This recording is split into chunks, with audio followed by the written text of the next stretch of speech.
Chamanikab Jehova kitochok eng saitab koraki kongoi kimwoe mising kele ongebwa kibagenge asikobit ketou lesson nebo wikini.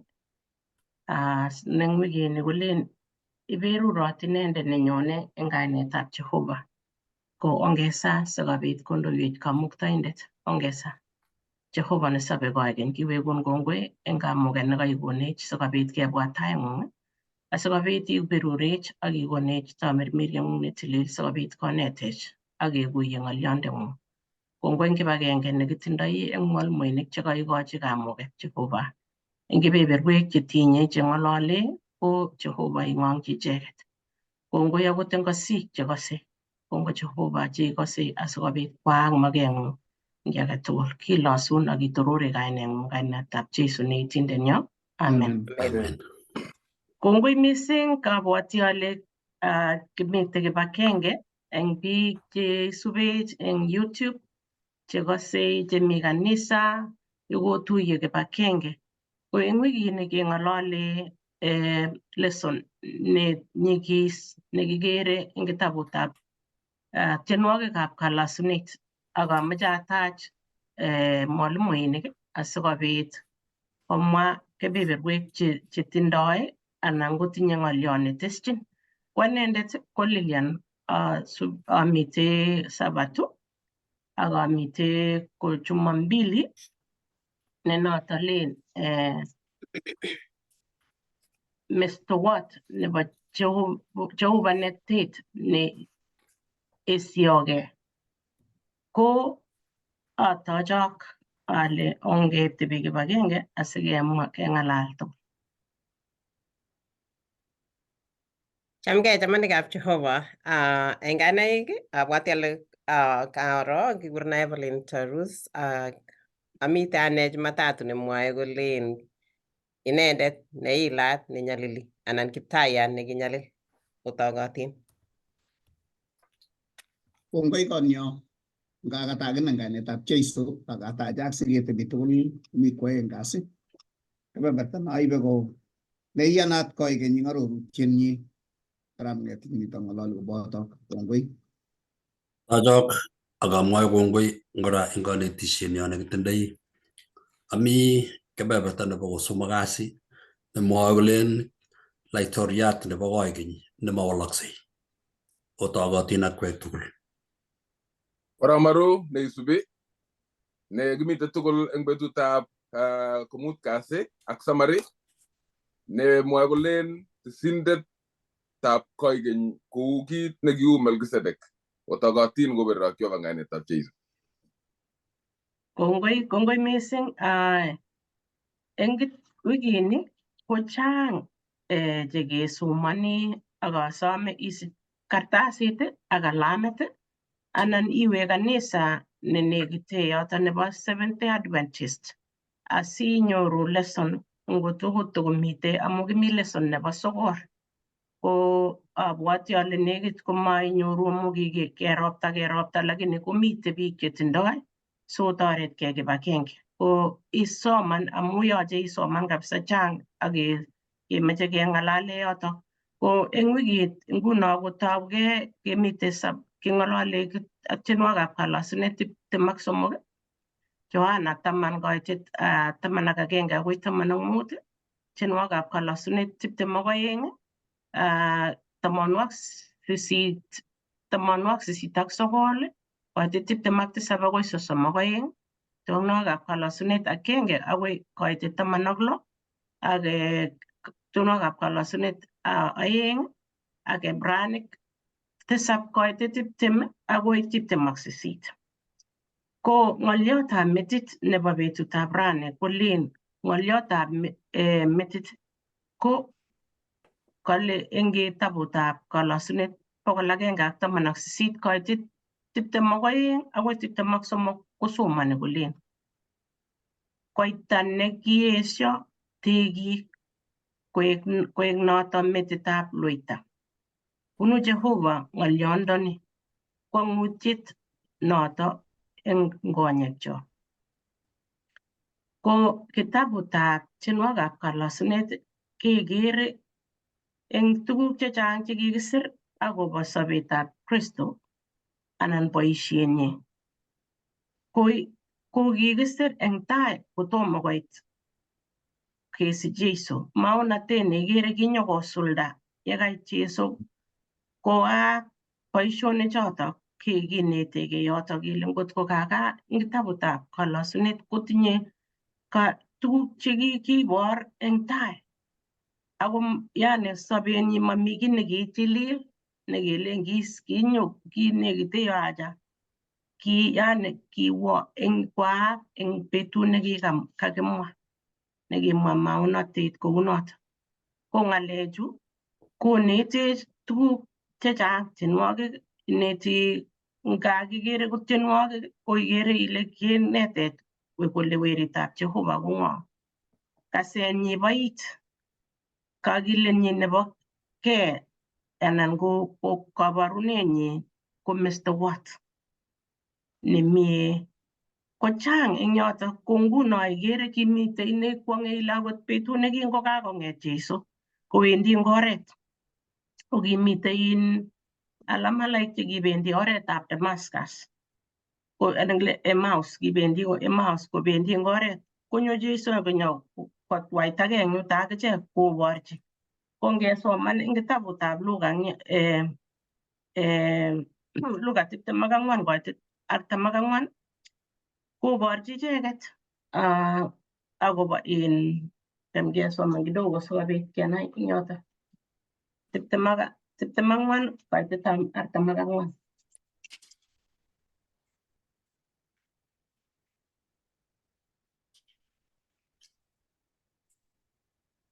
Kale kolechi akilenji ichek chu ko ng'alekchuk che kiamwowok yekingotaami koboto kou yekanyol kosulda tuguk tugul chekikisir eng ng'atutik chebo Musa ak eng mautik ak eng tienwogikab Kalosunet akobo ane. Ikere eng yu koker yani nalen ango iman inye ko imanit notok kokonech imanit nekinyorune akichek sikiyan ng'oliotab Jehova. Ko kebendi ikere ile tinye ng'alek cheechen eng tienwogikab Kalosunet tugul kobunu rirekab tienindet akoborwech neikere ile kakisir, neikere koborwech yani noikere kilen eng Kingereza kilen yani GPS iborwech kot keit.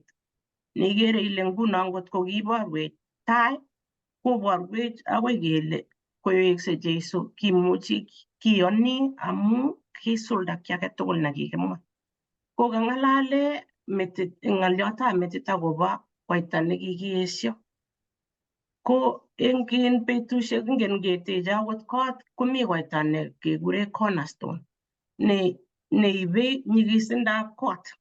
Si ngonyikisit kot ko inendet koita noto neng'ete neribe komalul kot.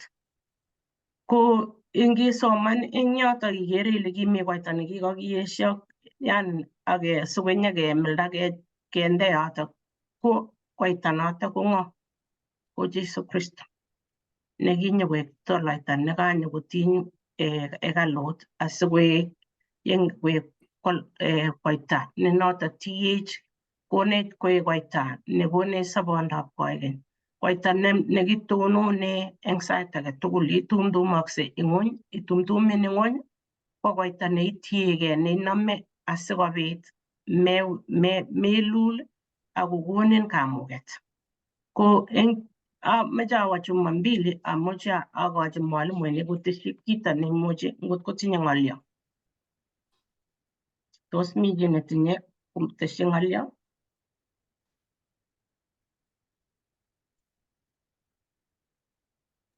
Ng'oliot kityo nekamoche ateshi ko ngisoman kong'ololi bukuit akobo inendet neila netakemwoe eng tai yo amu kamwaun kole Iberurot inendet nenyonei eng kainetab Jehova. Ko ngong'ololi Daudi kong'ololi eng maonatet koboisie tuguk chekikochi Jehova kong'omchi eng tienwogikab Kalosunet cheng'olole tai. nyekekere maunatoshek eng arorutiet ne lel kosuldoi.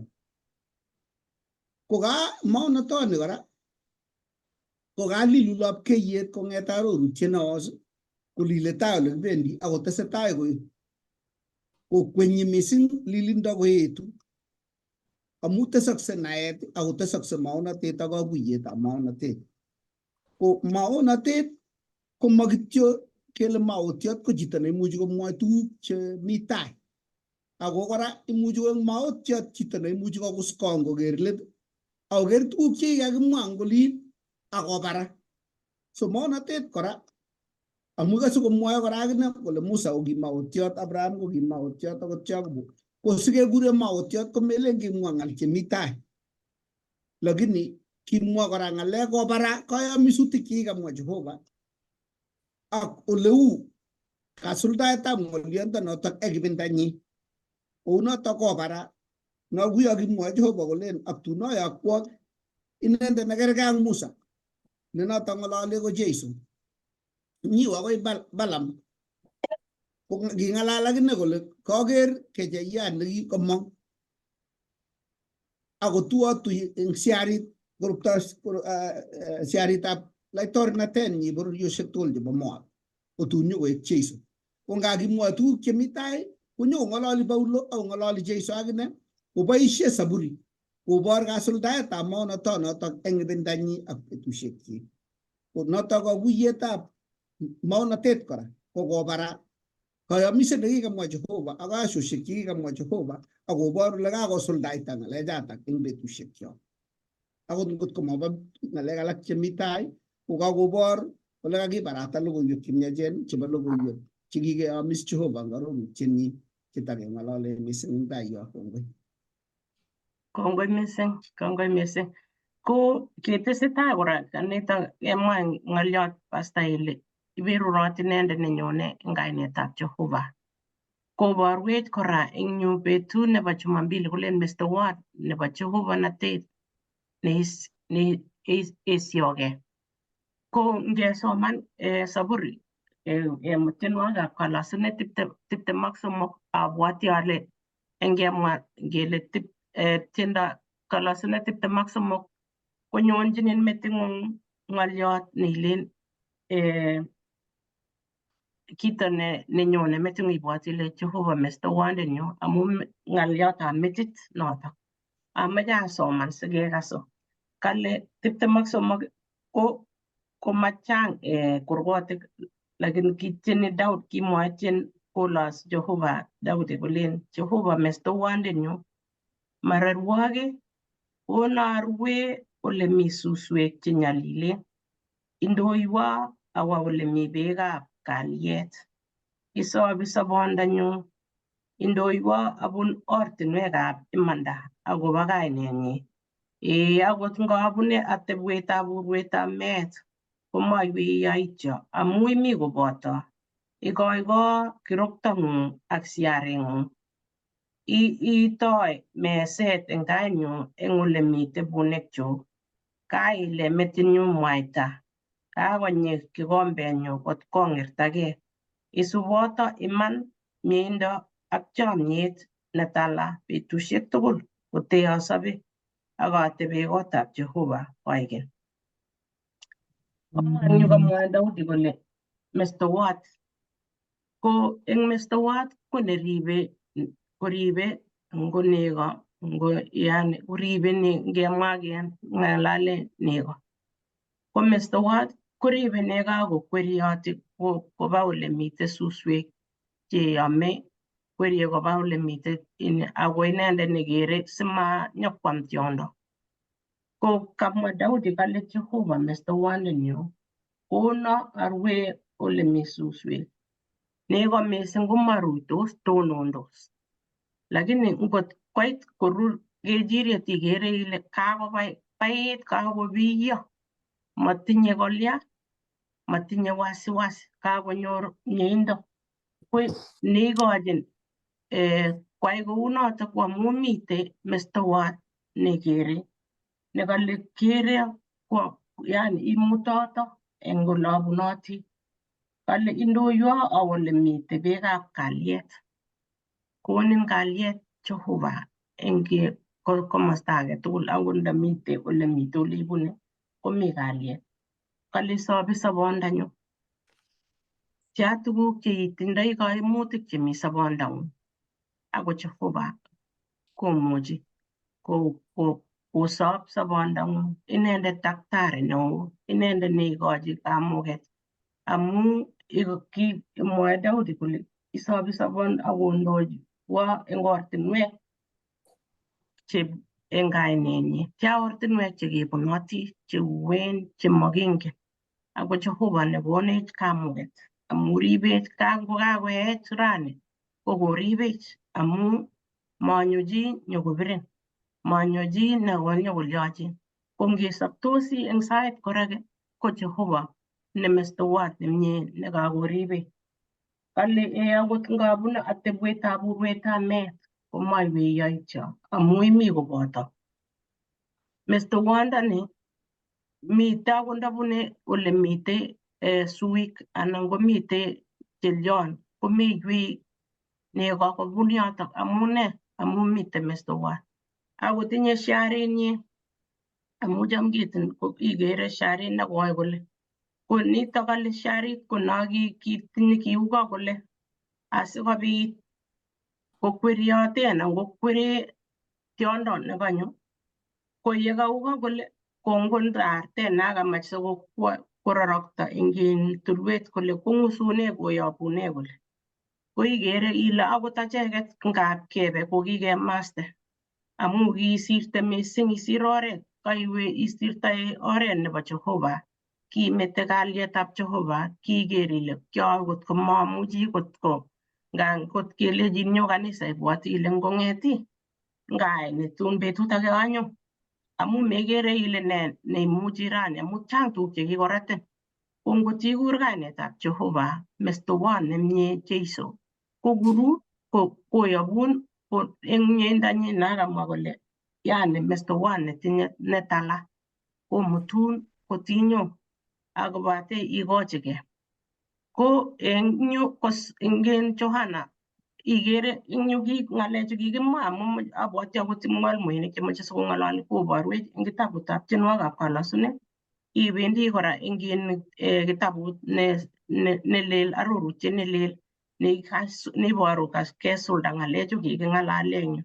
Ko igere eng yu ngeng'alale kitabutab Johana 10:11 akoi 11 kolen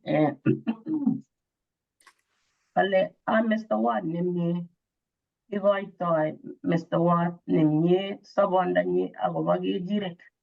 Ako inendet neotwogin ne mestowot nema chitab kobo kechirek kokere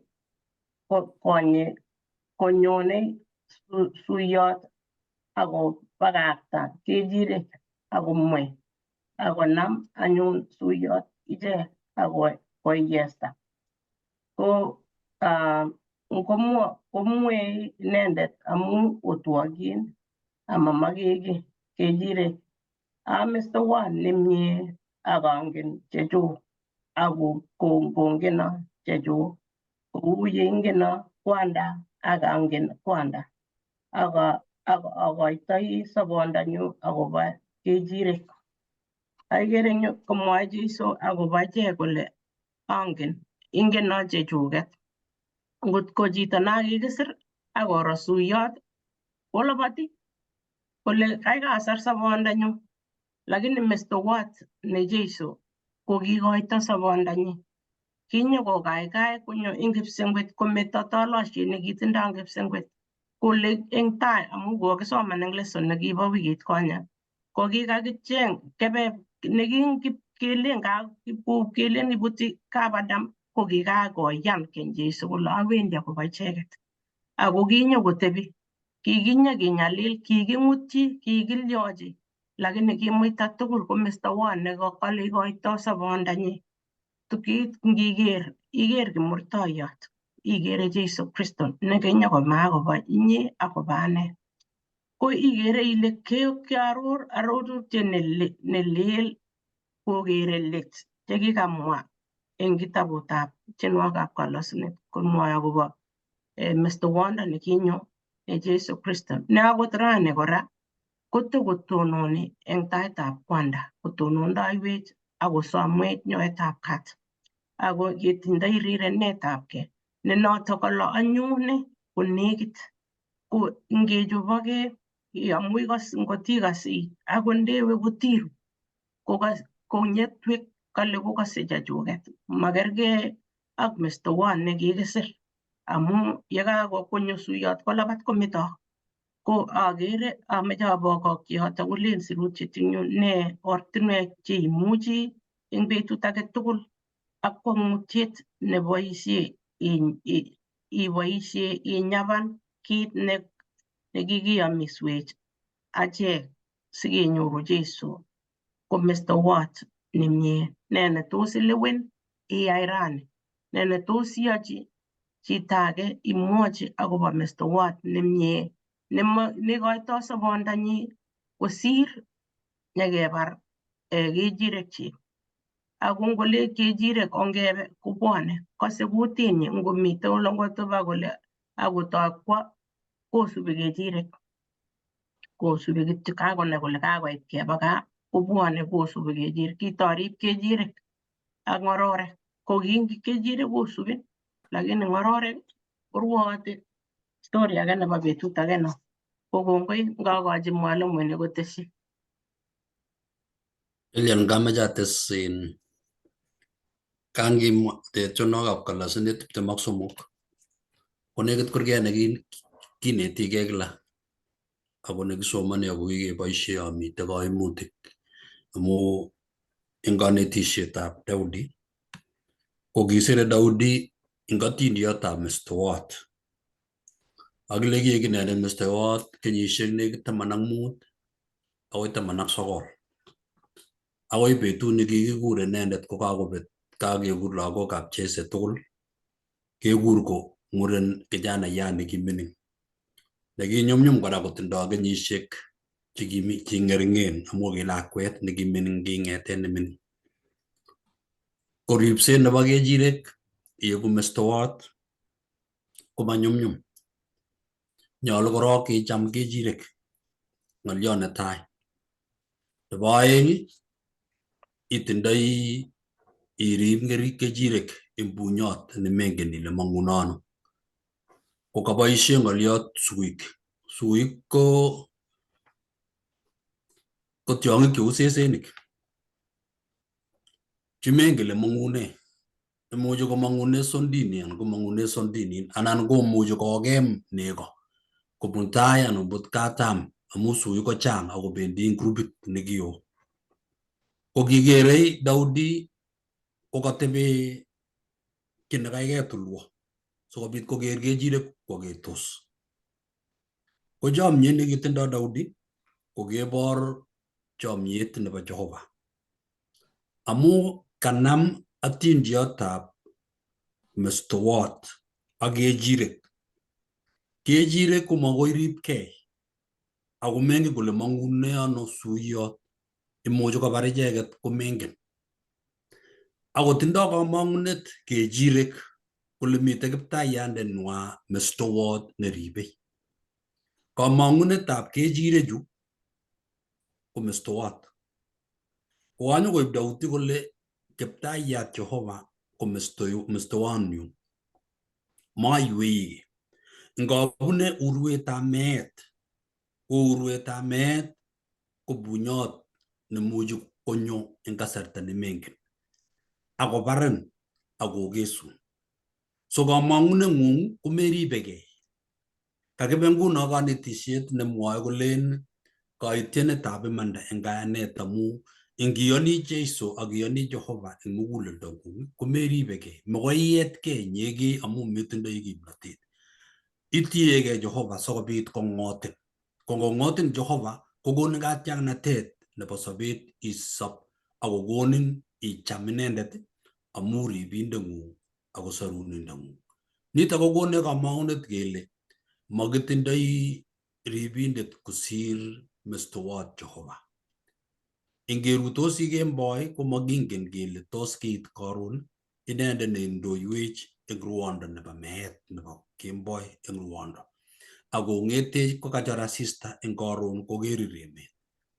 Kongenyoru kamangunet notok kokiib atindiotab Daudi nekingen kole oyie Jehova ko kiptaiyandenyu. Nguno tiendo nekitieni ko kamangunet nemang'u Jehova. Kongoi.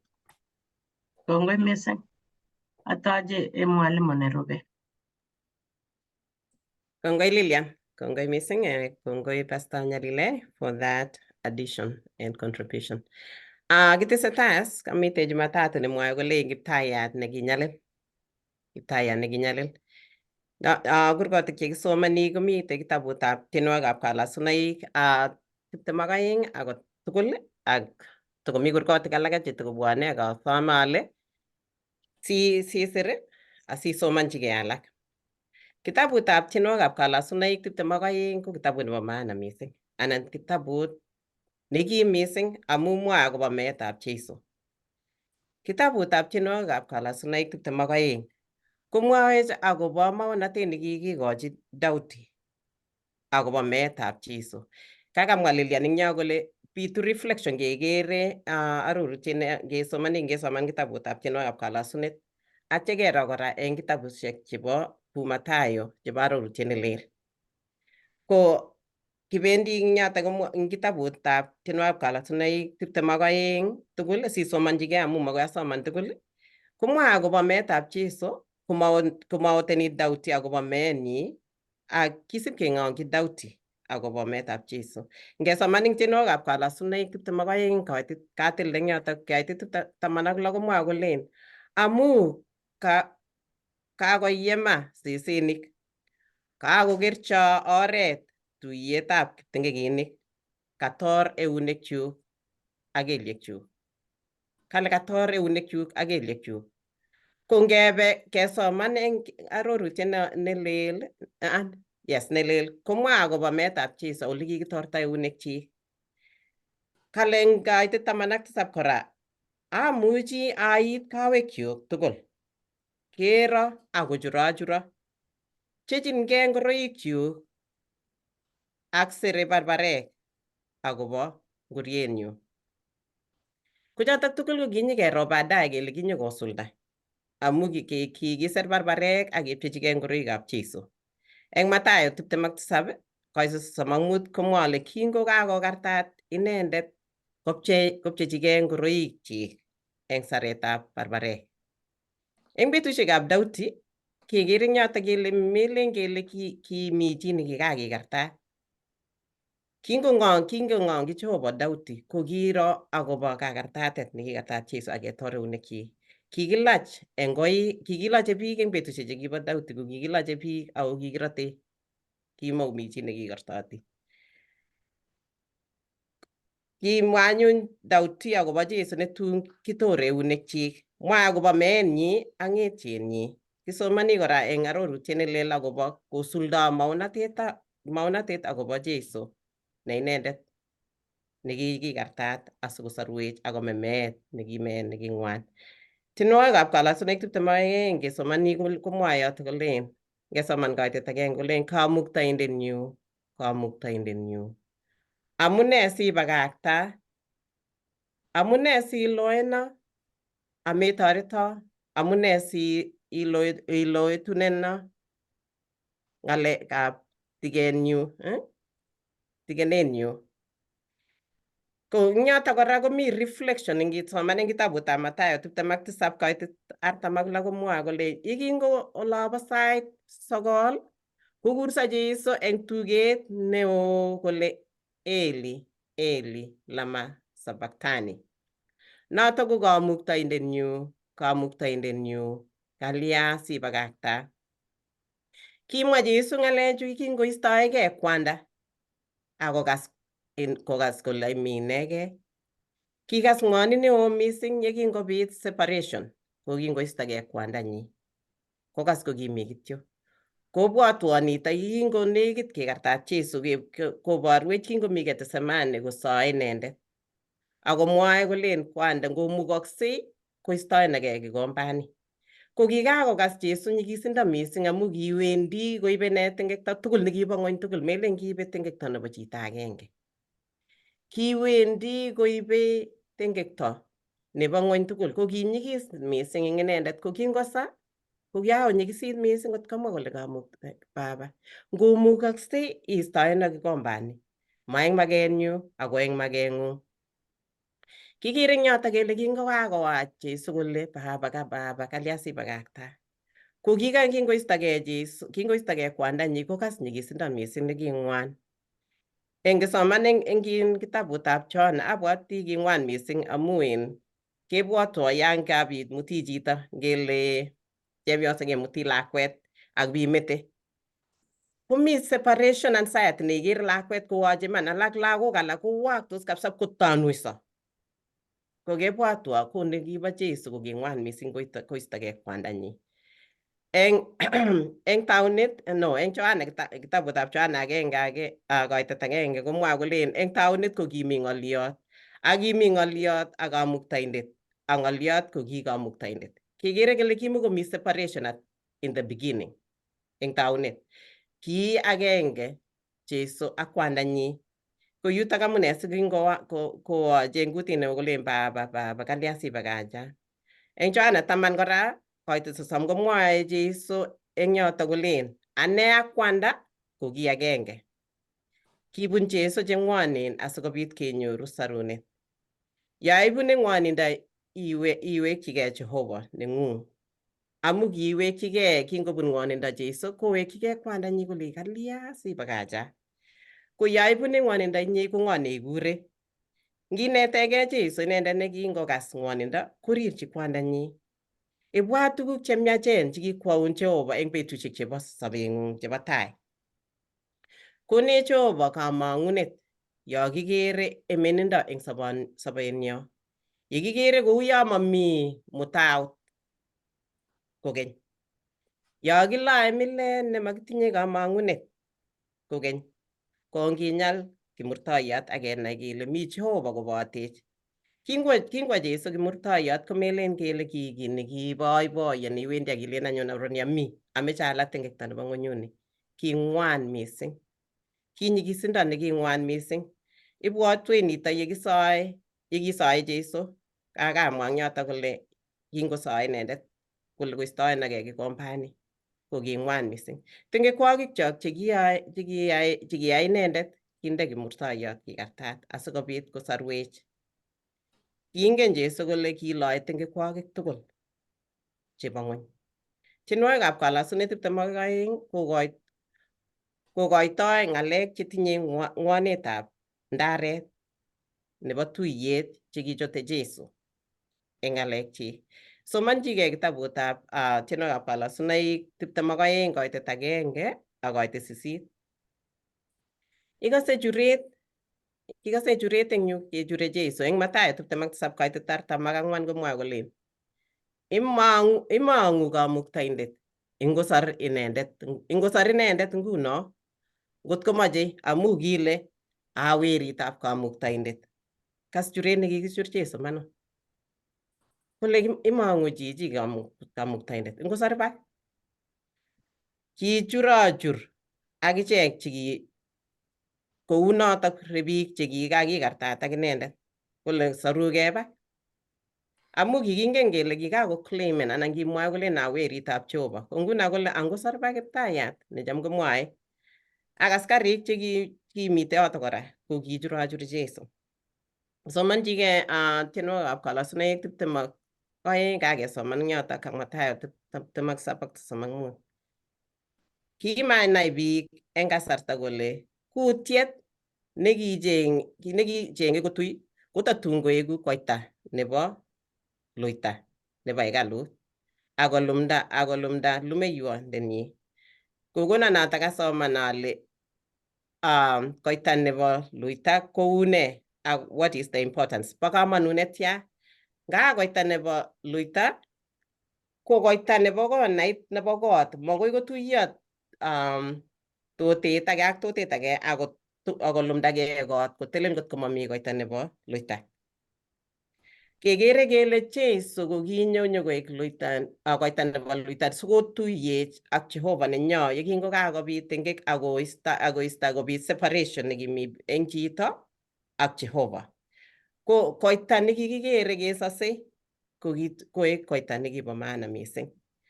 Eng tienwokikab kalasunaik 22 koit 6 komwae kole ako ane ko akutiet maji ane nekiroshin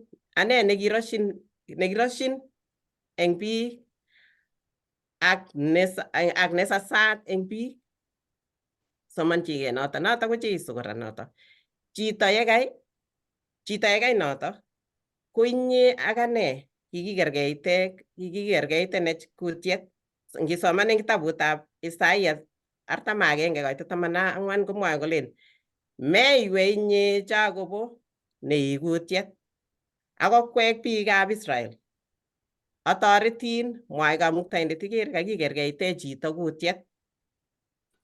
Kora ngesoman eng kitabutab Job 25 koit 6 komwae kolen kotamne anyun chito ne inendet ko kutiet ak weritab chi ne kutiet. Ikere kiming'ingei Jeiso mising akolowankei mising kosir malaikaishek. Konyo kokerkeitegei ak biik kot komechech eng kimurtoiyot. Kinyo ng'ony mising akome meet nekibo tewernat. Melen kele kime Jeiso eng tagurnatet. Kime meet nebo tewernat, kikartat inendet eng kimurtoiyot ko ki kit nekibo aibu mising eng betusiek choto. Tienwokikab kalasunet 118 komwae akobo koita nekikiesho tegik koek notok metitab luita. Notok ko Jeiso Kristo. Ngano inendet nekikiesho ko kiek kondab metutab sarunet akobo biikab Jehova. Yekingobata ng'etiet kobun chekibek. Matayo 21 koit 42 komwae kolen kilenji Jeiso ichek tomosoman sirutik kele koita nekikiesho tegik ko koek notok metit nebo luita. Bunu Kiptayat nitok akobo kwong'ut konyekyok. Boisionik 4 koit 10 akoi 12 komwae akobo nyalilda nekibun Jeiso. Ameche isoman kora Efesoek 2 koit 20 akoi 22, Petero netai 2 koit 4 akoi 8 sisomanchigei. Isaya 8 koit 14 ko chotok tugul komwae akobo meetab Jeiso. Ki neune alieng'ung kobunu Jehova neng'ung. Kingen Jeiso kole ki weritab Jehova. Nga kiistoegei kwandanyi yekingonyikisit mising tengekto nekisapos kome chito amu ng'woninwek ak tengekto nebo ng'ony. Ko kikialech keeku lagokab Jehova. Kikialenech korotik, kime Kristo, kiyan Jeiso komakobo inye ak ane asikobit kenyoru sarunet. Kiingen Jeiso ng'wonindo anan ingen Jeiso ng'wonindo neibune amu kiibun ine cheng'wonen mising chetomo iityi akot inye ak ane. Ko kikwalech Jeiso chekitupche keeku lagokab Jehova kokeny. Ko ng'wonindo nekibun ak tewernatet tugul nekibun ko amu inye ak ane. Kakisoman eng yoto kele Kiptayat nekinyalil ko kinyalil Kristo man eng kimurtoiyot. Tos ne netos iyochi Jehova neng'ung? Tos ne netos iboru appreciaten meetab Jeiso? Ngoberure Jehova yekitesetai eng lesson. Tos mi chi nemeche kotes ng'oliot eng kurgana? Agere Eva eng ng'alek choker kele kikichur Jeiso. Ko igere ile boriet nekitou shetani eng kipsengwet ko kicheng'e oret kole kotemene Jeiso ng'alek chekikonyo nyokosorwech sikong'wanit mising akot koit komwoe kolen kalya ibakakta. Kokakong'wanit mising ing nyikisindo nengilen ibwat komanekite ako lakwet no keistoegei kidogo amu ingen kole iweksei korire, lakini nito ko king'wan nyigisindo nesire koita nekakichile. Ko akot kora ko kimuita Jeiso asikobit kenyoru sobet nemameet nekitakibeku tamakitindoi akot sai kemite yu. Ko kikonech kwang'utiet agenge ne ngibwat akot inyegei ile kinyo Jeiso akome akobo ane. Ko akot kora ketindoi yani mateso ya kaiyan Jeiso kocheng'in shetani anyun akine kowirenen koik. Koyoche ile Jeiso nekaiyan ko mestowot ne notok nemie nemametoo. Imuto akot ndabune atebwet urwetab meet komoiweiyo kityo amu mi koboto. Koyoche kinyal Jeiso eng sait age tugul. Kongoi Lilian. Ngoek kurgetab Saburit 23 tugul. Ngoek necherech eng atkan kora yekimite boiboiyo anan ko yekimite eng nyalilwogik. Kongoi imwa ile Jehova mestoendenyu marirwogik kokimitech notok mising. Kongoi. Atache mwalimuiya nerube ngot komami chi netokotese ng'olyo. Kongoi eng kanetik chekakondounenech. Kebeberta neten nekakinetkei kibendi anyun kebeberta neng'olole kole bo iman koikeny koyomisenyi. Eng kitabutab Saburit tabanwokik 9 amoche ataune kaitetab 27:32 komwoe yoto kole ayae inendet koek tainyu akoet kosir laitorinik tugul chebo ng'ony akakonorchi rirenenyu koikeny ak tononi eng kimnatet koyomisenyu akobo inendet koboto inendet. Achamchini atenyi akine koteb koikeny ak ng'echerenyi nebo laitornatet kou betusiekab kipsengwet ak kobakakta lagokchi ng'atutikyuk amabendate kuryoutikchuk akobut kanetisosiekyuk amarib ng'atutikyuk atikoni ichek anyun istoenwa eng korokto ak atikone tengektanywa birutik ako maistoi rirenenyu kokestakei eng inendet amayae koek buch imandanyu. Kokang'alal yoto kole kayomiset nekiyai Jehova koyochi Daudi kokitestai amu kit nekiyai Daudi eng sikunet nebo iman kot kekure Daudi chorwetab Jehova. Nga kibisto lagokchi akoyestae imandab Jehova kokikergong Jehova ako mawal bounatetab Daudi akoi tun konyo Jeiso nyekesich eng oretab Daudi asikobit kowek laitornatet nekiakobet eng kanisenyi. Bo iman Jehova eng kayomisutikchi kotugul. Ngiker kong'ete kangyake kipsengwet ak ng'ony akobit kabutet ko kinyakobit maranet kokon Jehova chemng'esyeriet asikobit kobor koek kayomiset eng kwenutab Jehova ak chi ak tiong'ik tugul chemenye eng ng'ony kole mabore ng'ony beek. Ko kotugul akot nguno betusiechu kora akot ngorobon kotokonyone chemng'esyerianatak kong'ete taunet akoi ra kotom kowalak amu kale Jehova abwoti. Iker ile bo iman kayomisutikab Jehova. Ngiker kayomisutik chekikitindoi echeket ko ki biikab Kalenjin kong'ete kingebalu akeng'was bunyo kokakebar kenenet ko kimi biik chekikimutu ngo murenik ng'etik chemengechen anan ko tibik anan ko kwonyik chemengechen nyekeng'wosei akeyochi oret ne inegei especially ko ng'etik chemengechen keng'wose akinyeke ko kikilokchin ngoriet chito nekakolul koreku ngoriet ni akolokchi simatakebar komakobore chi amu kaketuge ngorietab chitab kai. Kou notok kinyo Jeiso akine asikobit kokibuni chekikibo setani ako kikisetyini kipsengwet amu kitoi luget eng kipsengwet ako nyokolakwech ngoriet nyi simatakonamech kotit nebo chito nekamatamwogin anan ko rotwetab cheo nekatabarin. Kounoto akot eng tarusiek kora ko kikiili tarusiek ak tuguk tugul chekikiyochin ko ki kabarunetab inendet netun nyonei nyokomratanech ako kuregei bamwai. Kong'ete yoto akoi kong'etu ko kakomong murichu kokuregei ak matiriot bamwai. Ko kikweiwech kipsengwet akichek kounotok asikobit keku bamwai ak Jehova. Nekiiwekwech ko kakonyo Jeiso nyokoek matiriotnyo koek bamwai sikomutech kot keit gaa chekiaket keng'wonekitu. Unotok koito kikiilegei ko kakeamchin koe. Kong'et bichoto kokuregei bamwai amu mwaita nekakeoilgei akobit tilyandit eng kain ak kain.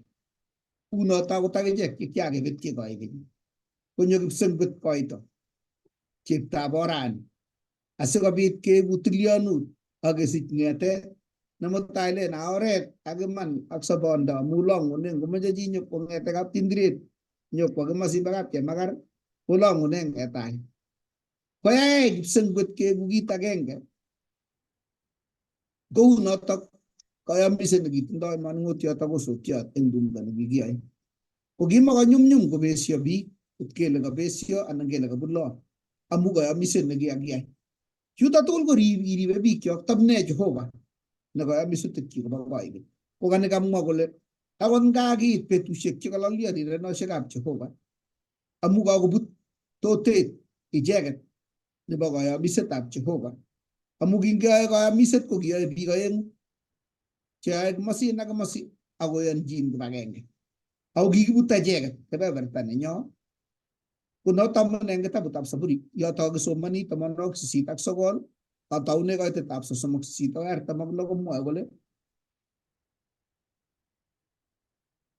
ako kitibtoi kiesyo kinerekyi neng'ung Eila ak kisas kayamiset nebo kiboityong'ung ak ing'wanit narienyi nebo laitornatet kot kewirchi ng'ung. Ako kiibut kora ng'otonokyik tugul ak kilulirmoikyik. Ribe anyun inendet tugukyik chi age tugul nesirtoi akoek neteweria eng biikab kokwenyi ak kitoror eut nebo tai nebo bunikyik akokochi bunikyik tugul koboiboitu. Kiwekyi let ng'atibindab rotwenyi bo Job amaikochi kobelis eng luget ak kiunde tililindanyi kokeskei ak kewirchi ng'ony ng'echerenyi nebo laitornatet. 45 ak kitil kokerinyitu betusiekab ming'inatenyi ak kilokyi inendet tewernatet ak iunyegei Jehova kot kotianit ak laldos neregekuk kou maat kot kotianit. Ng'ololin yuto Daudi kokakowai kole achek chekishekebutoton kot koistogei neregekab Jehova, kot koistogei mieindab Jehova akobwa neregek kokale iunyegei kot kotianit amu tililen konyekab kamuktoindet kot komakerioityo. Ko nebo let koib ket komwoi kole Jakobo amwenen kot kotianit ako iimokse muguleldanyu amu tengekto netinye ako murwonen eunekuk. Kongyeistogei Jehova koit bistoet koit tengekto neisubu bistoenyo. Kokonech noto kewekyigei Jehova ak kerirchi Jehova. Kongyekiwekyigei Jehova kotochech akoitchinech imanda kokeny. Kinamwoini kongoi eng yo kokale aae inendet koek taitanyu. Ko ngisoman eng kitabutab Kolosaik 1:15 ko kikure Jeiso taita nebo tugul chekiyoe Jehova ak kiboretiet nebo ichek chekikong'etyo eng chekikobek. Amune sikekure Jeiso taita ko ng'olole kitabutab Zaburi yoto kakisomani 89 koite 27. yekile Jehova aae tauti akine koek taitanyu. Mang'alale euto kele tauti ko ki taita nebo kapjesi amu kiingen kele kiwerit ng'etet namba 8. Ko kiyaita ano Jehova tauti koek taita amu kikitach inendet ak kiit. Abwati ale kinye en ngitang'alalchi chi age ko kitun kotebi chepyoset neki chepnyoka, chepyoset neo chepkoregut amasigis kotko tun nebo let keng'was ng'etet age nekiking'was kobun olimbo lem nyekekonopchi chepyosoni koet akinyekeyatita neng'ong'ololi kotokotinye twoliot nebo olinto bo lem olin. Ko kingoit kemoche keyatita kobet amu kimochomtoi nandi kondoe tarusiek chi neo ako chepyosoni singoi keng'et kotokomi akakeker kele masin kenyini nyone keyatita kekonopchi ng'etet age nebo chepyoset nemining kekonopchi nitoni kong'etin koek lakwetnyi. Bas kotun nguno kakibang'enjo kondochi nito mining ni kakikonopu amu kakeyochi tumdo kobunji gogo koek inendet nguno neo amu bo gogo lakwani. Koek nito nekendochi sikorub chun tugul. Ko ibwat anyun kakikonopchi kipsengwet akekurtoe ne kainetab kamuktaindet sikobit kindoe luget.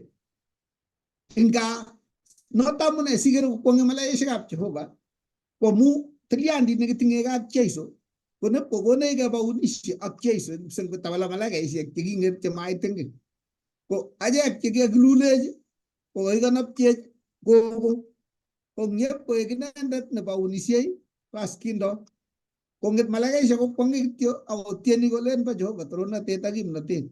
Lakini ngonyo kwae nabo 144 kemeto ketubosiek chebo kipsengwet ak nyeketang'anye korok chebunu emet nekiakobutyi tenge. Bo iman Jehova nemami ki nekergei biikchok. Noto amune kitabut nekamoche awang'une ko kitabutab Kolosai 1, kitabutab Kolosai 1 koite 16 koite 20 akoi 22.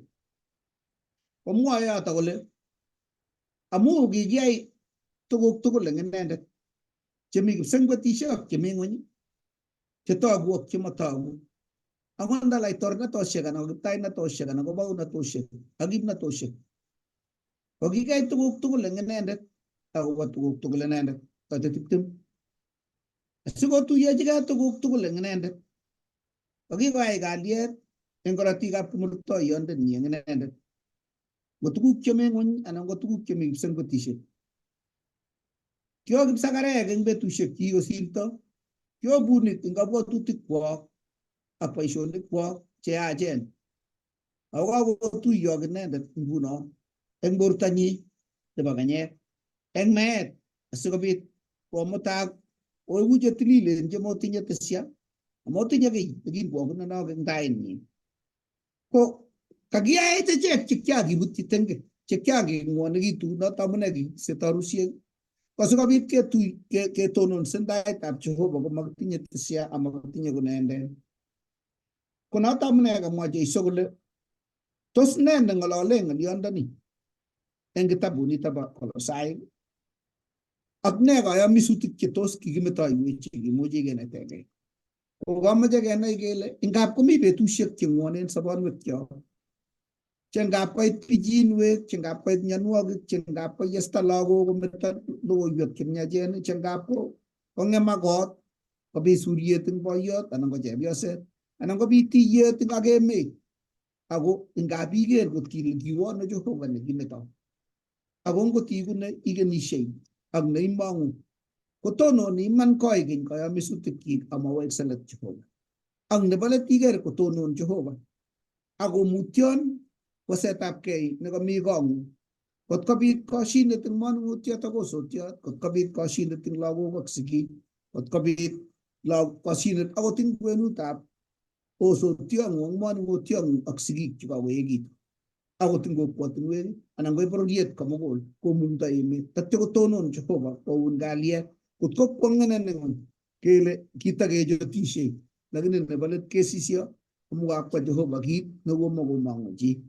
Ngoek Jehova nekikesuno, ngoek Jehova nebo iman neribe kamisutikchik, neribe irimoshekab korikyok ak meng'atoshekyok. Tatyo keeku akichek chekiyoni amu bo iman Jehova. Amawek silik akot matin kamarikit anan ko tiritit netya. Nito somenyu eng kainetab Jeiso. Tos mi chi netese ng'olyo anan ko tebut? Tomo ketach kanetindet nerubei. Bas, atache kanetindet nerubei asikobit kotestai. Kongoi eng kiboitinik tugul chekautau. Kang'alale Jeiso ko eng kebeberta netai ko ki age tugul eng achek. No ikose ng'olyot nemwoe kolen Jehova ko ki age tugul eng achek. Tiendo nebo Daudi ko weritab Jesse. Oret nebo Jeiso. Amu ng'alaletab Daudi eng yu koibu kabisa leu bounatetab Jehova. Likinyondo Jehova kong'ete Abraham ak keswek chekisup ak ibinda nekisup. Noton neisomoni eng kitabutab Mathayo nemwoe kole ki weritab Jeiso. Kilen nguno ngiwe kolen Daudi weritab Jesse. Tabiwe Jesse ikere atindiot newendi akoi sigindenyo netai Adam. Eng kurgani ng'ololi rani keng'ololi laitoriat nebo koikeny. Ko ngomwoe kole laitoriat nebo koikeny kong'ololi Daudi kokaib pichait nebo Kristo kotaunindetab sobonwekyok ak kamong'unenyo. Kou ye kakomwa kiboitinik chemite tai ko laitoriat ko kikiili. Amu ngisoman kitabutab ngisoman Daudi kotieni tiendo eng oeng komwoe kole Kristo laitoriat nenyonei. Ko ngitoune kebeberta netai kong'olole akobo atindiotab ng'ony. Akaboisie ng'olyot nebo bororiosiek nekakoker biik ki age tugul kobuch. Kole akateb tebutiet eng koitiet agenge kole amune sikowoloksei sobet nebo emoni. Amune sikobotandos bounatosiek ak laitornatosiek. Amune sikomitei boriosiek eng nganaset age ako nganaset age, emet age ako emet age. Leng laitorinikab ng'ony komelen tepche keny. Mi kebeberta age nemwoe eng sirutikab Jehova kole sikomi laitoriat emet ko Jehova neindoi akoleweni. Neiboru kele nga laitorinik tugul ak kandoik tugul chemite emotinwek chekimi ak kekere kobunu kandoinatet Jehova. Ko Kristo Jeiso inendet ko laitoriat nebo koikeny. Ko kingechobe Jeiso eng maunotet nekakamwa pasta ko kikikere tai amu moek Jeiso inendet laitoriat agoi betut nekibo ng'etiet. Kingakokeskei amu ikakase atindiot komite kimurtoiyot kemwochin Jeiso kole I laitoriatab Yahudik. Kwaumu kaming'inetabkei nekiming'ingei Kiptaiyat Kristo komelen kiborgei laitornatetab Jehova nekikakimwochi eng tai. Ingiwe eng tiendo eng koitetab 6 komwoe ng'alek cheu chu. Kale kiande laitoriandenyu tulwenyu netilil nebo Zion. Kale kiande laitoriandenyu akokochi inendet bounatet. Bounatetab Jehova kotaunegei Sion. Ko Sion ko nganaset nekilandae Jeiso wendi kipsengwet ko kakong'et. Kingakong'et Jeiso eng kererit kotebi koboto alamalaik betusiek 40. Ak kingoit kasarta nekitokosta kowendi barak kokait betut nekiyamgei. Kotokostoi Jeiso kowendi kipsengwet kwo tulwetab Sion. ko kibwa malaikaisiek oeng'u akotach inendet eng boldet. Ko biik chekimi Galili ko kiker kolech biikab Galili amune sotobeni Kiptayat kowendi. Ye koker kowendi kunotok kotun koweksei kounotok. Tienwokikab kalasunet 2 ak 7 ak boisionik 13 koitetab 32 akoi 33 komwoiwech kele kaamisetab Jehova nekisiek koamis eng tai olekinye eng Saburi eng tienwokikab kalasunet 2 koitetab 8 akoi 12 ko kikeshe kemwa kele tun kiili laitoriat. Ko laitoriat nekikiili ko kikicheng'e mwaita nekimi lalet. Ko kakeche mwaatak ko kikinome inendet eng tumdo nebo kapkoros. Ko kakekurgei boisiek ak kandoik chekikiil sikobit kekochi mwaita laitoriat sikobit kotelel eng betusiek tugul. Ko kingeile Daudi ko kikiil Daudi koek laitoriatab Israel. Kele nyon laitoriat age nesirei Daudi netun kondochin bororiet nebo lagokab Israel. Ako ma Israel kityo ko bounatet ako ng'ony komugul. Amu tun eku inendet laitoriat nebo koikeny, Kiptayatab kiptayainik, Kamuktaindetab kamuktaet. Kingen Setani komie eng taunet kele tun kakolaitorian Kiptayat Jeiso koek laitoriatab laitorinik ko kakoit kakesunet nebo bounatenyi. Amu kingetururoindet kong'ete kipsengwet ko kicheng oret age tugul kongen kole laitorani weritab Jehova. Ko amu kitindoi ng'etkong neking'wan ko kinyokoboisie baunik chebo emoni sikwai luget akobargei ak bororietab Israel. Kole Israel kokenyalilech eng kenyisiek chechang. Kimeche akichek laitoriat sikobit kekergeitu ak bororiosiek tun kecheng Saul. Ko kingomong Saulo ko kimaketab biik amu kamach koyonyegei lagokab Israel baunik chekimitei chekibokyin icheket eng tabanwek chekimitei ak ole kimenye. Nyalilda nekinyoru lagokab Israel kosom icheket kole kimeche laitoriat sikobit kebargei ak bunikchok. Matokokuyo kole kitindoi laitoriat nebo koikeny ne Jeiso nekirib icheket kong'ete taunet ak kamang'unet. Ko kikichomchi Jehova kocheng Saul. Koek Saul laitoriat. Baadaye koker kole matakondochi Saulo kocheng Jehova laitoriat age ne Daudi. Ko kikonyo Daudi kele Daudi ko inendet neibei atebetab tilianditab Jehova. Sikobit korib kaamiset nebo laitoriat ne nyonei amu oretab Kristo noto. Bororietab Kristo Jeiso netun koeku laitoriat nebo koikeny. Nyokotien Daudi eng 110 koitet 1 komwa kole Jehova kobo koikeny ako matindoi lembech. Mwanik chekichop Kamuktaindet netun koili laitoriat ko tisindet ko Kiptayat nekinyalil. Ko Kiptayat noto komashokoborgei torornatenyi akoi kokeskei boisiet nekikanyokwai eng sarunet eng kimurtoiyot.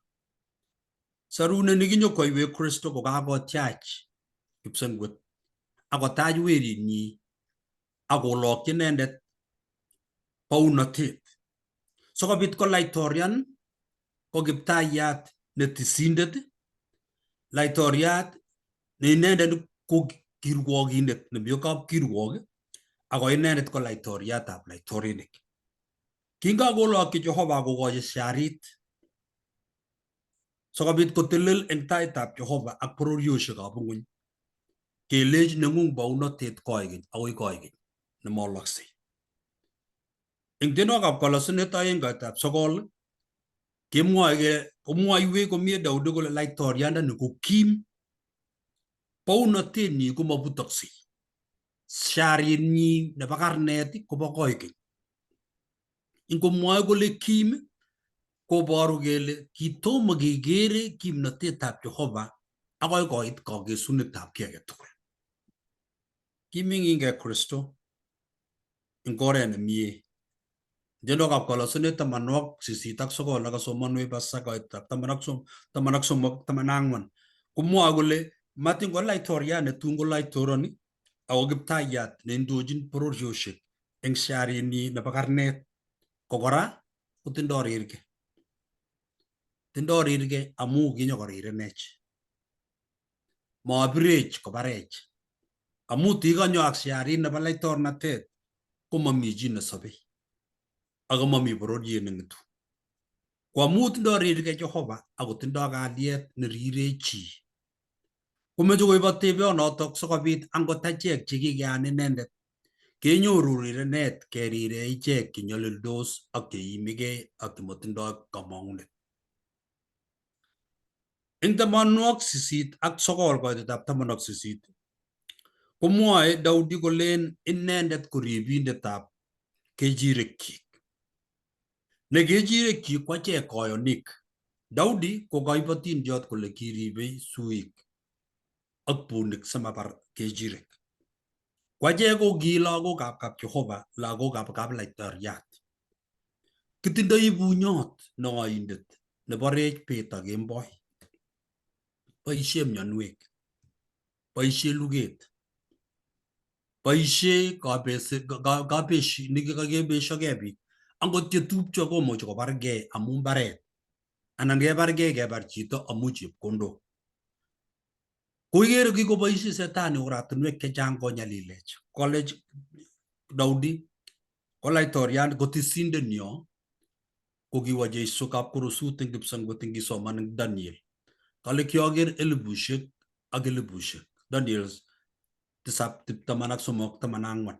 Kale kitelel eng kapkirwok. Ak kikiyat kitabushek. Ko kirwokindet.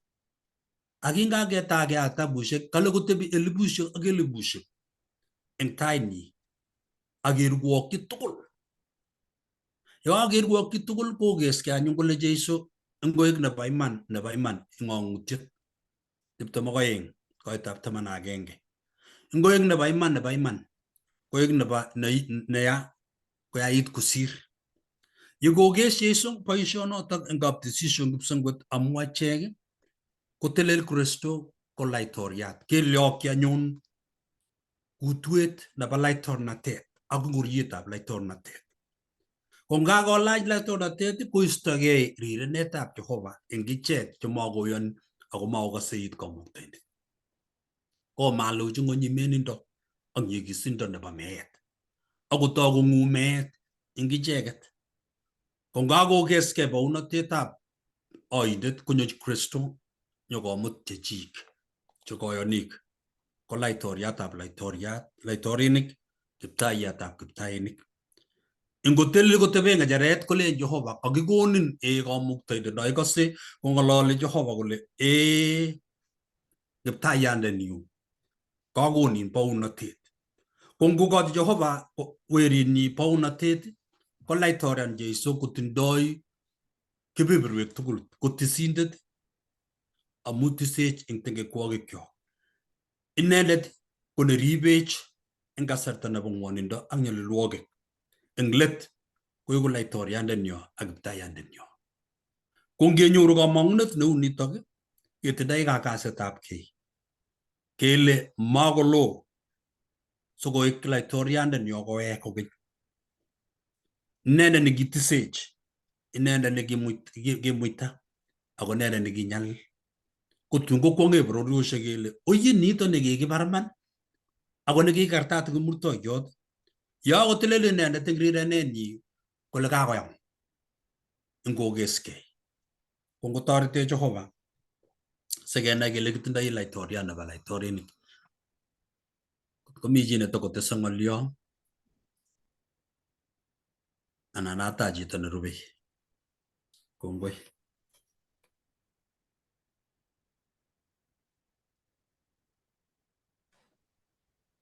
Testaramuru. As kongoi chamanikab Jehova amu kanetishet nete nekakenyoru akoi nguno ngalek cheechen chebo kongut che kakonet kiboitinikab Jehova. Kimeche as kiebe kebeberta nekikesune lesson nebo wikini nemwoe kolen tisindet koikeny kou kit nekiu Melkisedek. Kamwawech lesson nebo betuneb komut kasi komwa kole ikochin Jehova inendet neilat laitornatet koikeny. Kale ak tisenatet nemi barak kou kit nekiu Melkisedek. Inendet neilat nekakimwawech eng yu kokakonet kiboitinik chetai kole Jeiso. Kibendi kora kotikekere kurgotik tutikin cheiborwech mising nitok kenai kele kakaki Jeiso iman chichi keng'olole kele inendet nekiilat. Ako inendet nekemwoe rani kelen itisindet koikeny kou olekiu Melkisedek. Keng'olole kora akobo Jeiso ini.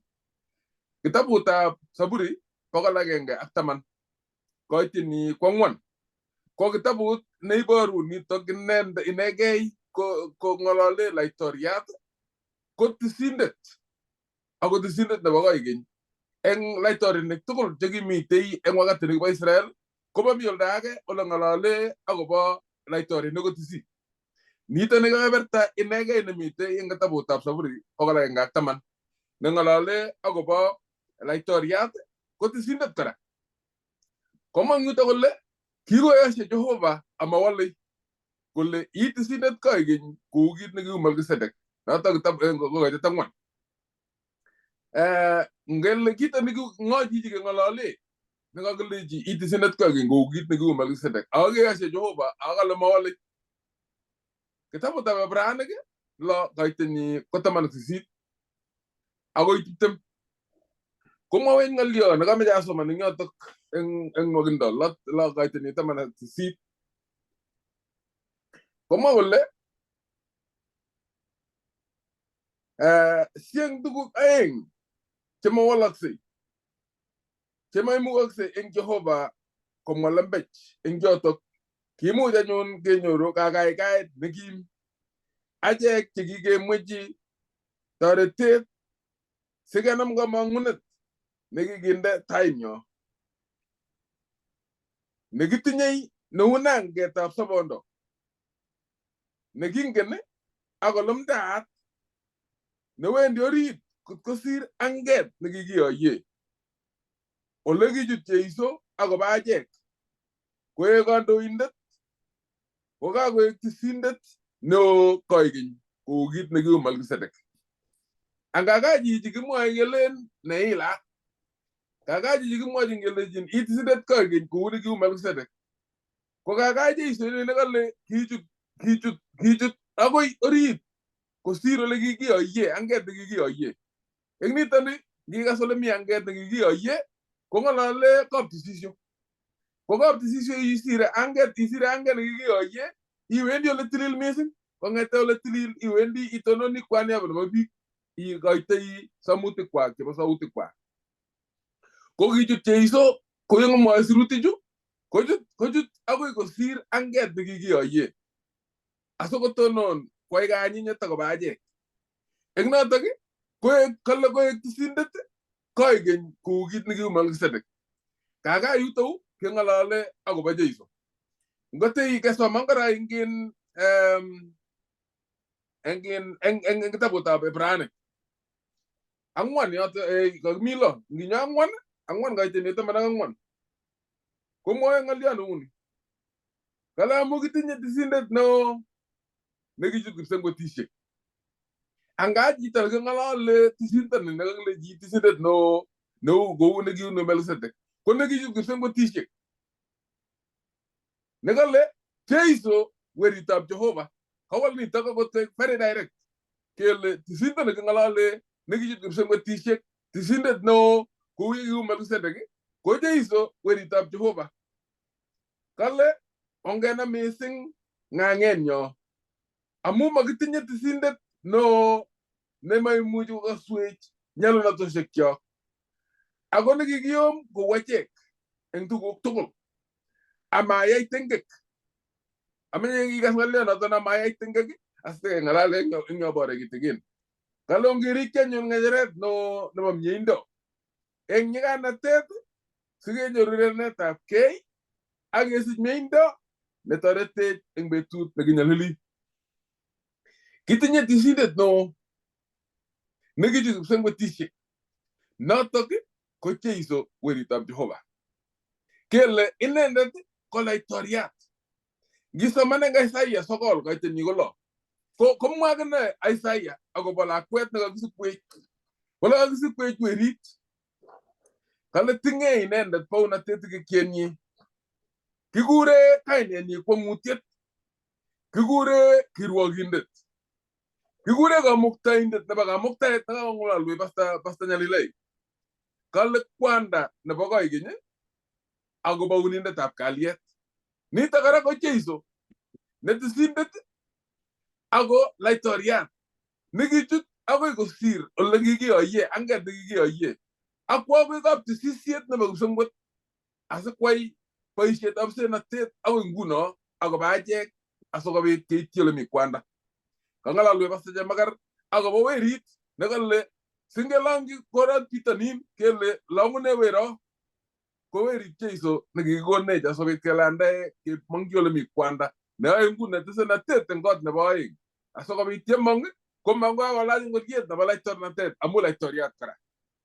Komwowech ng'oliot nemi kole terchinet neine tindoi terchinet ne laitoriat anan tisindet Jeiso kekure tisindet eng yu ak laitorinik chekibo ng'ony.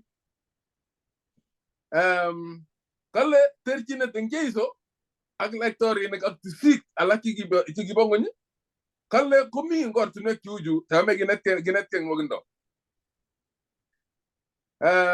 Kale tisenatet eng ng'ony ko nginger eng kitabutab Kaitosiek 8:19 ko kikikochi kabaron kotab Lawi.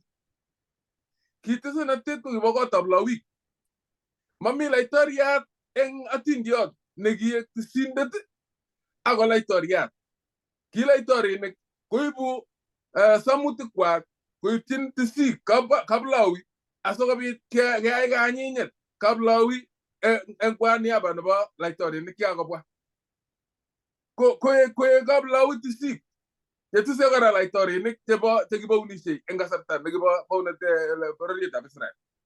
So kab Lawi ko kiicheket ko kiyai boisietab senatet ko tisik. Lakini Jeiso eng yu kong'ololi ko laitoriat ako tisindet. Notok amune sikomi terchinet eng Jeiso ak laitorinik kikibo tai. Amu ki laitorinik chechun kimukotindoi kebeberta nebo tisenatet amu tisenatet ko kibo kab Lawi. Lakini Jeiso kotindoi kebeberta nebo tisenatet ako tindoi kebeberta nebo laitoriat kora akine. Kimeche kiro kele kasi kele Jeiso ni ko kergei ak Melkisedek. Ko kakergeit eng or ne? Kokergeit Jeiso ak Melkisedek amu ki Melkisedek ko inendet inegei neking'alal eng sirutik kele ki laitoriat ako tisindet. Kokergeit Jeiso ak Melkisedek amu ki Melkisedek ko laitoriat ako tisindet. Ako kibo koikeny, kiakas kale bo koikeny nitoni. Ngiro eng Melkisedek eng kitabutab Taunet 14:18. Ame ngiro kitabutab Taunet to.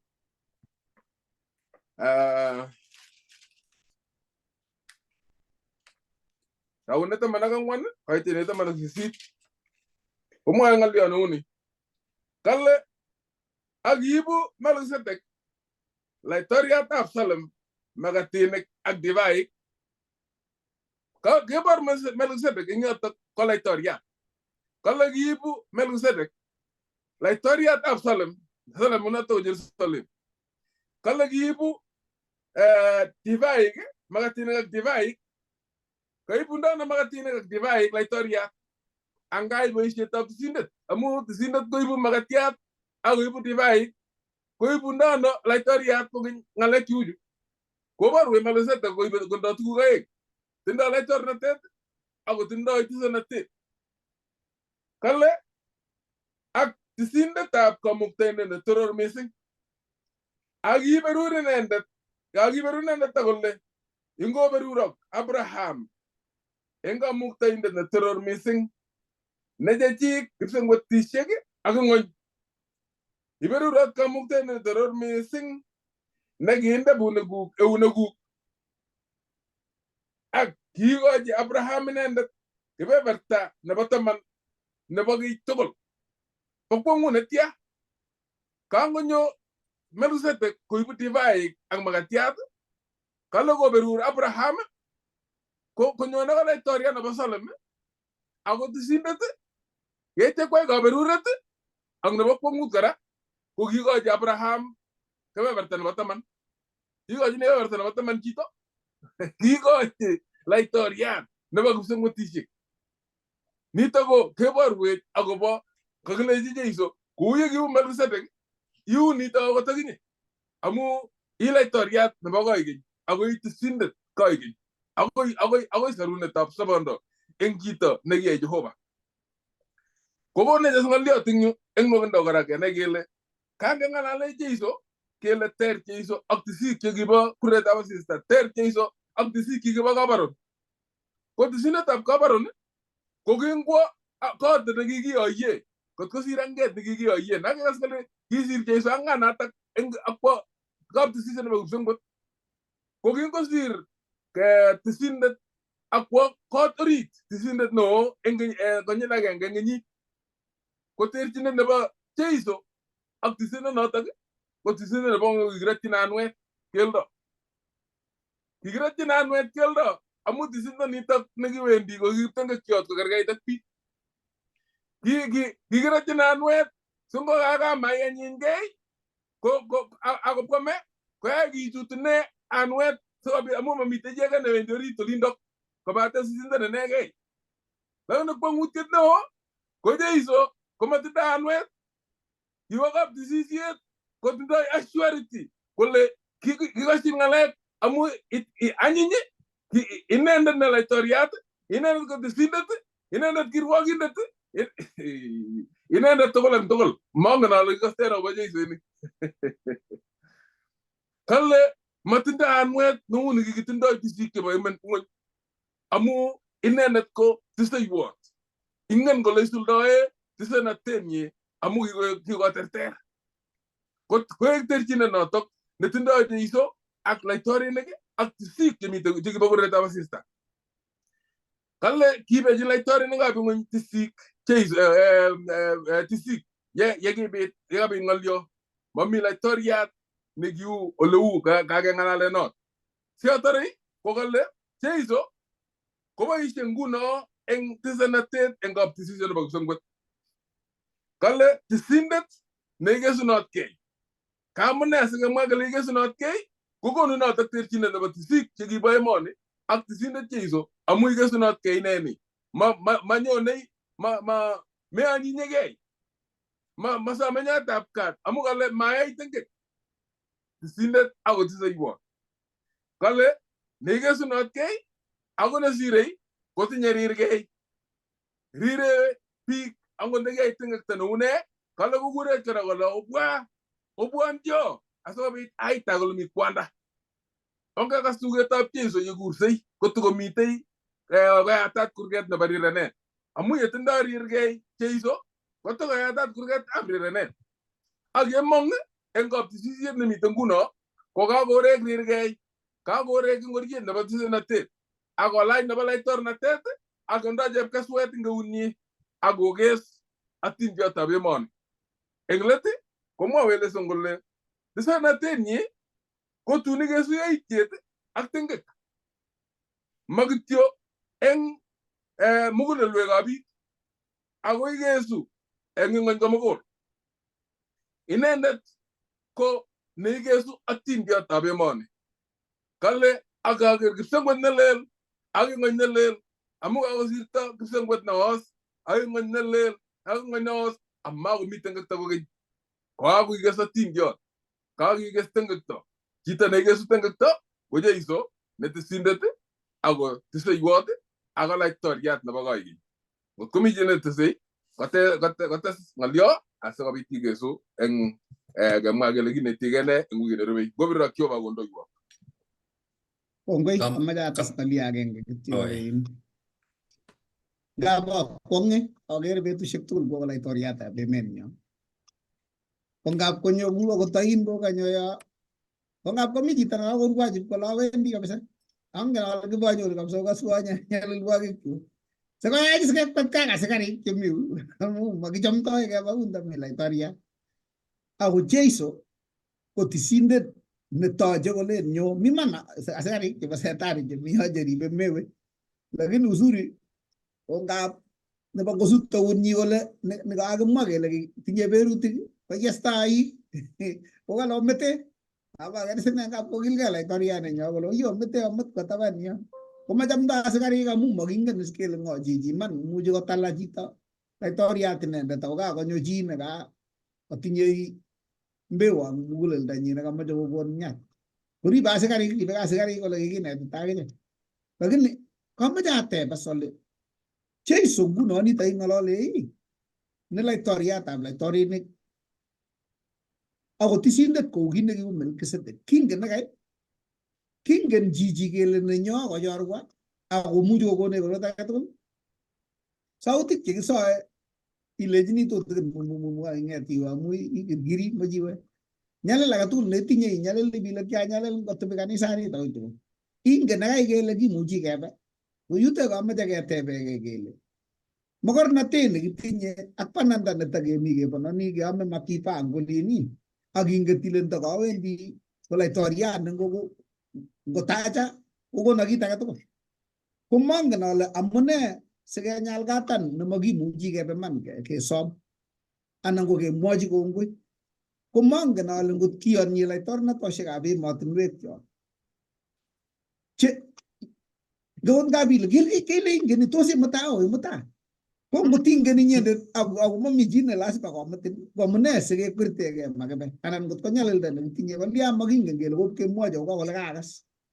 ko amune se tagim ke ko no tan ga ma jage te ge lengut ko lai toria chi sun nyoman ko amune se ge benda teng de ver na te age benda ta gubi che kam mulel ako ga gi ko ne bo na ton ago muksi ke betai tam jere tam le tor na te tengi ta tul ne tindai ako tungut ko lagu kyo kan ngo mon ngo kyo tan ngo so kyo tan ngi ta to go tare pe Jehova se ge nai olete te luna te ne ba kilji ne gi ge ta lagi ne ba ishi na ta na ga dam Ang missing.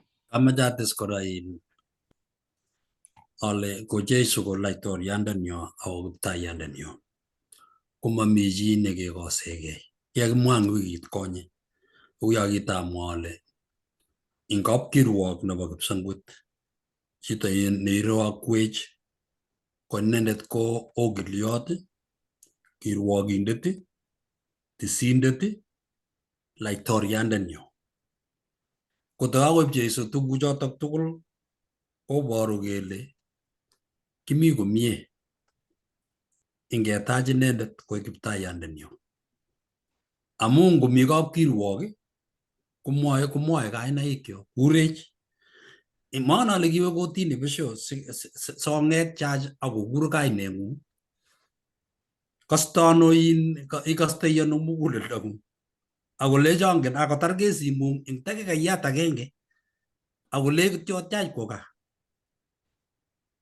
ikaste ano iwendi tab kole kotokokon jun kole tokomwa ki kele kakerulen kesit kaketar kesit ko Jesu ko kiptayandennyo notok ko kameche ates ng'olyo nemwoe neng kasarta age tugul ko tab kouit sobet tab koit kasarta kabisa nekakouit kimi ng'weny makemuchi kesa ako makekere chi ngeker chi tugul kou yo kakoek bunyonyo angot bikyok chebo kuinyo anan ko biik chetilionutik ko kakeker ko kakoek bunik makemuchini kanisa keker biik chebo kanisa kakoek bunikyo keker bikyok kakoek bunik ko yakoit kasarta nekakong'wanit kou notok ko makitindoi chito age ipkosir Jesu kosir kele oye kakibargei amu ingen yakoit kabisa eng kekut nebo sobet kole chito kame amu makoswo bikyuk makoswo kaniset makoswo biikab kokwet ako kewecho ako keng'alalana kokotomo iyai kiy nekahaak kesomegei kele oye ongekochigei boroindo kekochi laitoriandenyo Jesu amu ingen kapsa kiibun inendet leng'wan. Iker betut nekikakinyalil Jesu kekerit kimasi keokta.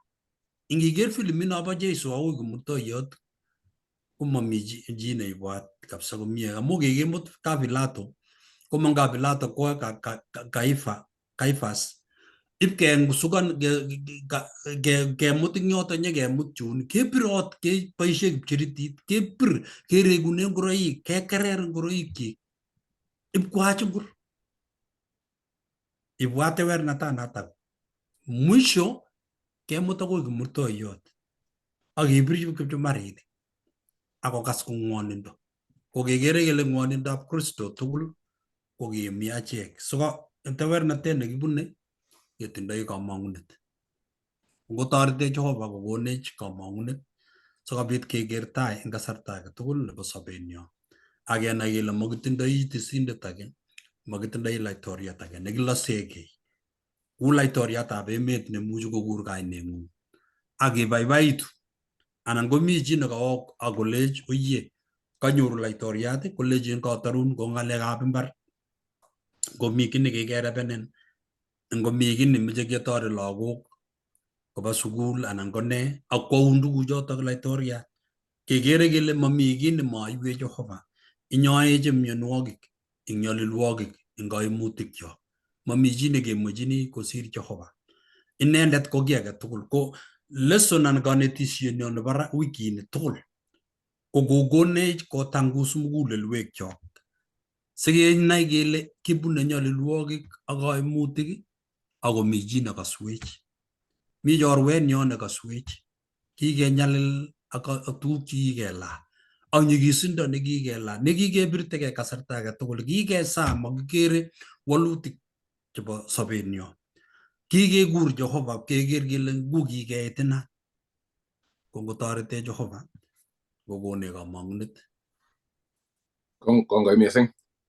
Kale Jesu noto ng'alale ko lakwetab Bethlehem, yetindet netala ako ming'inigei ko Jehova neking'ang'ak eng borto ak eng achek komwoe kole amestowot nemie amakatiat nesobei a oret iman ak sobondo ikekona kimnatet tugul eng kipsengwet ak ng'ony a kamang'unetab kayamiset age tugul ami ameiweishe kimeche ketachak biikab Jehova asikobit okas tugul logoiwek chemiachen eng oretab YouTube yeiwendi icheng'ei kainet nemwoe kolen Kalenjin Sabbath School lesson eng YouTube inyoru kanetisiet kebe tugul kibagenge eng kila wiki ak mising kora komitei kiboitiot nekikure Arap Nabei netindoi kanetisiosiek chebo kwong'ut cheonyinyen amtautik chekong'alale wikit konye akobo rirekab Jeremia. Ale ketebe Jeremia kele kirirchini ne? Ale komwoe Jeremia tuguk cheechen chekirirchin. Ameche iwe ikas akobo amdaetab kiboitiot Arap Nabei asikas ile kirirchine Jeremiah asikebwonchi Jeiso achek tugul eng kasarta nebo let. Ara eng wikit nenyonei kebendi kinetigei kanetisiosiek chebo kasarta nekikosirto sikinetegei eng kasarta nekimitei. Kanetisiosiek chebo kasarta nekikosirto kenai kele tos toretech ne eng kasarta nekimi eng kakisinetab kei nebo atindiotab ng'ony. Ingobirok Jehova akondoiwok akoi ketuiye wikit nenyonei ongesanyon. Kimeche kitororen kamuktendet Jehova amu kanetisiet nekainetech nebo kwong'ut. Kisoe kamuktendet kole sikobit kikonech kimnatet nebo tamirmiriet ak nesire nyoiwekat eng kirwogikyok asikebendate ko yeutikuk ak nesire Jehova kibarte telelnoshekuk chemeikeswegei. Nyoiwekat eng age tugul akot eng ng'alalutik keng'ololso ngot komi nekamasta Jehova inyoiwekat ak ile titinye eng tamirmirieng'ung eng kiboitinikuk chebendi kokasei ak nesire kokonech yutok kerikyin mising ak kenai akobo oleu makeng'ung akobo achek kebwonchi negoshek tugul asikobit nyoiwekat ak ketebi eng kong'ung akoi tun kekerin iweksei nyimutech kebe kabarak sengwet. Ndogech ak iletwech eng kiy tugul amu kisoin koboto kongoi eng Jeiso netindenyo. Amen. Amen.